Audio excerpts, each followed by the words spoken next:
Murcia. Una tierra de luz, de huertos que se extienden como un manto verde bajo el sol implacable del sureste español. Aquí la vida siempre ha marcado un ritmo lento, pausado, donde las estaciones se miden por el ciclo de los limoneros. Pero hay fechas que quedan grabadas no en el calendario agrícola, sino en la memoria más visceral y oscura de quienes tuvieron la desgracia de presenciar el horror. Año 1993. El verano se preparaba para asfixiar la ciudad con un calor pegajoso y denso. Era una época en la que la seguridad se daba por sentada. Las familias dejaban las puertas entornadas para que corriera el aire, y los huertos eran considerados extensiones seguras de los hogares, lugares de trabajo y retiro. Fue entonces cuando la tranquilidad de uno de estos espacios se transformó en el epicentro de una pesadilla indescriptible. Un crimen atroz que no solo terminó con una vida, sino que dejó una herida supurante en la conciencia de toda una región, recordándonos que tras la belleza de los campos puede esconderse la forma más pura de la maldad. Los hechos giran en torno a una figura cuya sola mención helaba la sangre, Tahar Rayad.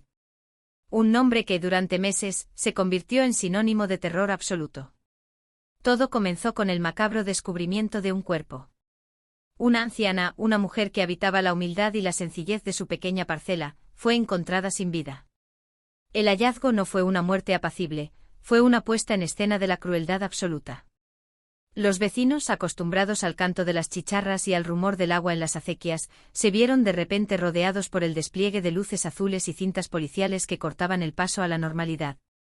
El informe del equipo de patología forense fue tajante: el cuerpo de la víctima presentaba un total de 32 heridas inciso-contusas.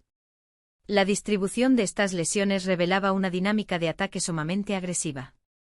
La mayoría de los impactos se localizaron en la región cervical y torácica, áreas que fueron devastadas por la violencia del agresor. Los especialistas determinaron que la víctima sufrió 14 puñaladas directas en el cuello, que seccionaron arterias vitales, provocando una pérdida hemorrágica masiva y rápida. A esto se sumaron 18 lesiones punzantes en la cavidad torácica, muchas de ellas con una trayectoria descendente que perforó ambos pulmones y alcanzó el tejido cardíaco, evidenciando una intención clara de asegurar el resultado letal mediante la destrucción sistemática de órganos internos. El arma, una rama de limonero que había sido manipulada y desgarrada para actuar como un objeto con punta irregular, provocó desgarros en los tejidos en lugar de cortes limpios, lo que complicó el trabajo de reconstrucción forense. Los facultativos detallaron en sus conclusiones que la fuerza aplicada fue desproporcionada, dejando fracturas en varias costillas debido al impacto de los golpes propinados después de que la víctima ya hubiera colapsado.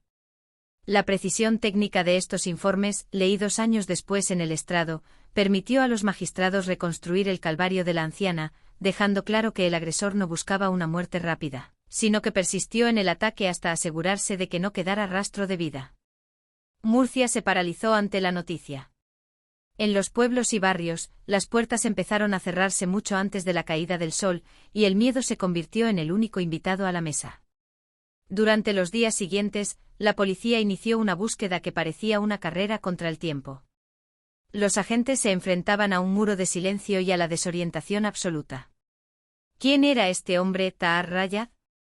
Las pistas eran escasas, pero la brutalidad del ataque hablaba por sí sola. Era el rastro de alguien que no tenía reparos en utilizar el dolor ajeno como un lenguaje de poder.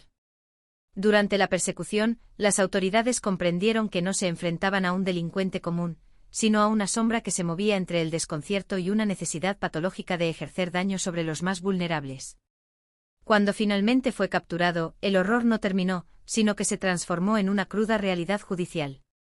La reconstrucción de los hechos fue un proceso que puso a prueba la templanza de jueces y policías, obligados a escuchar los detalles más escabrosos de la autopsia. En la sala del tribunal, el ambiente era irrespirable. No hubo remordimiento en el rostro de Rayad. No hubo una sola palabra de arrepentimiento que pudiera llenar el inmenso vacío dejado por su víctima. Rayad era, como más tarde demostrarían otros procesos judiciales, un individuo peligrosamente impredecible, capaz de convertir cualquier entorno, incluso esposado y rodeado de agentes, en un escenario donde la seguridad de todos pendía de un hilo. El juicio fue un ejercicio de justicia necesaria frente a lo injustificable. La condena a 44 años de prisión intentó poner un dique al dolor, un intento legal de compensar lo irreparable. Pero, ¿Puede la justicia sanar realmente el tejido roto de una comunidad cuando el recuerdo de la sangre en el limonero sigue ahí? El veredicto no solo condenó a un hombre, intentó devolver una paz que ya estaba perdida para siempre. Rayad no desapareció tras los muros de la prisión. Su historial criminal continuó manchándose con nuevas agresiones, apareciendo en los titulares años después, en otras ciudades, en otros juzgados, demostrando que su desprecio absoluto por la vida no era un evento aislado, sino la constante de una mente peligrosa y errática. Para Murcia, aquel 1993 marcó un antes y un después. Los huertos, antes símbolos de la identidad y la paz, quedaron marcados permanentemente por el recuerdo de aquella tarde de horror. Se dice que el tiempo lo cura todo, pero en la huerta a veces el viento todavía parece traer el eco de aquel silencio roto, de aquel grito ahogado entre las ramas que, en lugar de dar frutos, fueron testigos de la muerte. El crimen de los huertos no fue solo el asesinato de una anciana, fue un recordatorio de que la oscuridad más profunda puede florecer donde menos lo esperamos. Nos obliga a cuestionar qué mecanismos se rompen en el ser humano para llegar a tal extremo de vileza. Hoy, más de 30 años después, recordamos a la víctima.